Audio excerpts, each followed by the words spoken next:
What is up, world? It's your boy Ton, and you are listening to the Wonton Wealth Podcast. Here, I'm going to unravel anything and everything commercial real estate related. And more importantly, we're going to add abundant value. So if you're ready, buckle up your eardrums.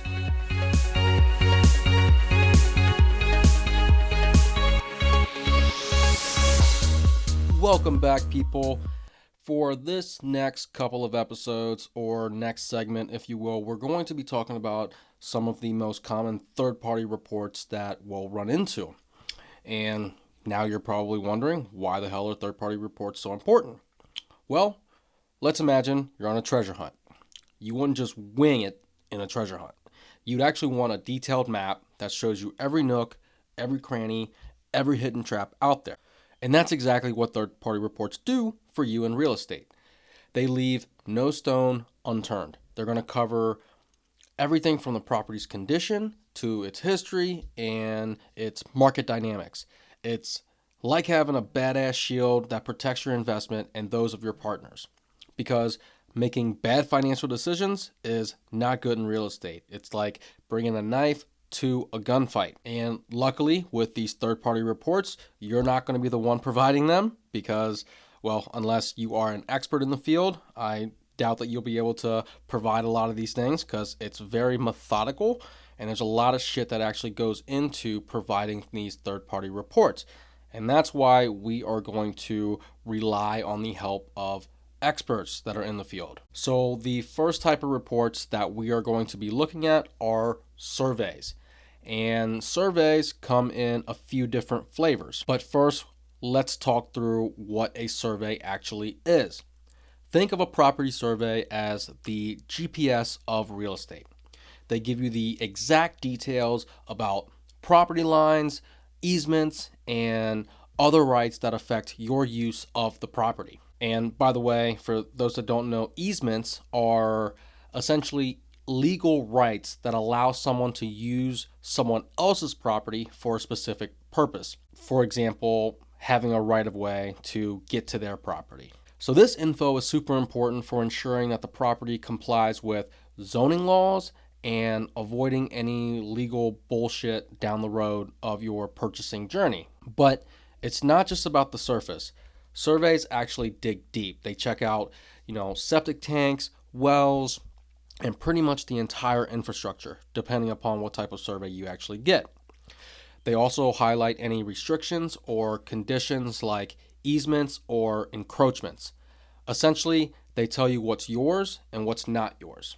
And that's going to be super important, especially in our CRE deals. They're also super vital for new land developments. They are going to ensure the accuracy and they're going to prevent disputes over property lines.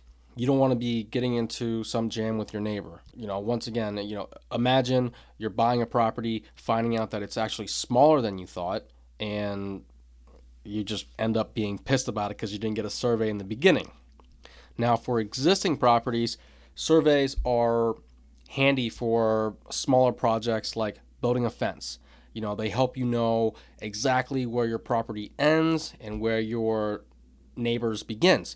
Because, once again, you don't want to start a fencing war with your neighbor unless that's your thing. And if that's the case, go wild. Lenders and title companies often need a survey for real estate deals as well. Their requirements can vary, but it's always good on their end to get one. Sometimes you can use an older survey if it's recent and accurate, which would help you save time and money, but a lot of times that might not be the case. A good tip here is that local government offices might also have some surveys that you could use depending on how dated it is. Now, here are the different flavors of surveys. Firstly, we have land surveys. These are pretty much the backbone of property assessments. They give you precise info about parcel boundaries, and they're important for establishing property lines and defining ownership limits. Whether you're buying land or if you're developing property, this comprehensive land survey is very much needed. Then we have topographic surveys. these go beyond the boundaries. They're going to show you bumps and dips and heights of your land. Think of them as like a Google map for builders. They are super awesome for projects like road repairs or new construction because it gives you a detailed look at the terrain. So that's going to help your architects and your engineers and developers to plan their projects to perfection. Next up, we have what's called a monumentation survey. It's usually used for when you're thinking about adding stuff like fences or structures to your property. These surveys are going to mark spots where physical markers or monuments signify property boundaries. They're going to ensure that your additions are perfectly aligned with the property lines. So that's going to help prevent you fighting with your neighbor over whose land is what and whether or not, fences or whatever structure you're putting up is on their shit. Next up, we have as-built surveys. These are essential for upgrades or renovations or additions. They're going to confirm property lines and spot locations for improvements, and they're going to highlight a lot of existing features on that land. So these things act like blueprints. They're going to ensure that upgrades seamlessly fit into the existing layout already. Next up, these are surveys that the banks really love. They're called mortgage surveys. When you get a mortgage, these surveys are going to be super important. They essentially depict property boundaries and give your lenders a clear view of the property's layout. And they're very similar to the as-built surveys. So they're going to ensure your lenders that they have the most accurate information about the property that they're going to be financing. Then we have what's called a floodplain survey.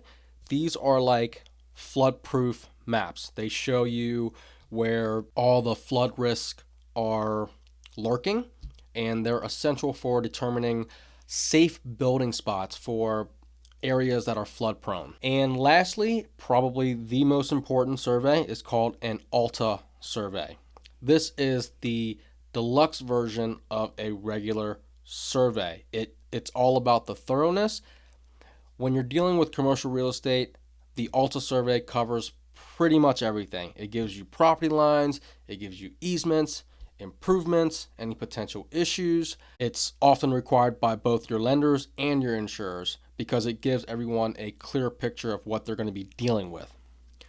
In a nutshell, your ALTA survey is the heavyweight champion of property surveys.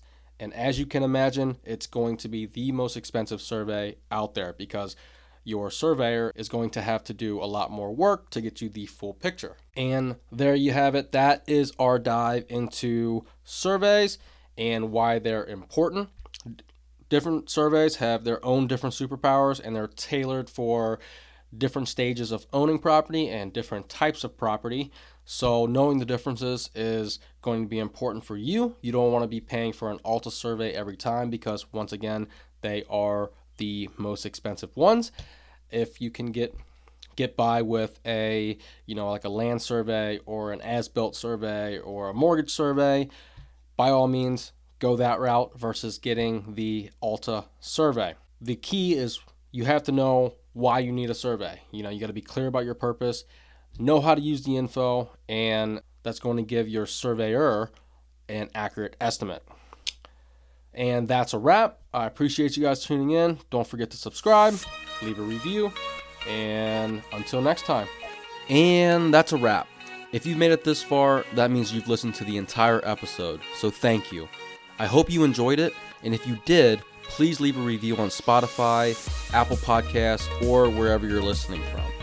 And if you've learned something or found it useful, share it with one of your homies. And if you want to get in touch with me, I'm pretty active on IG. My handle is pro_TANH. Reach out, let me know what you liked, what you didn't like, or what you want to hear about in the future. I'm here to tailor this to you. Until next time.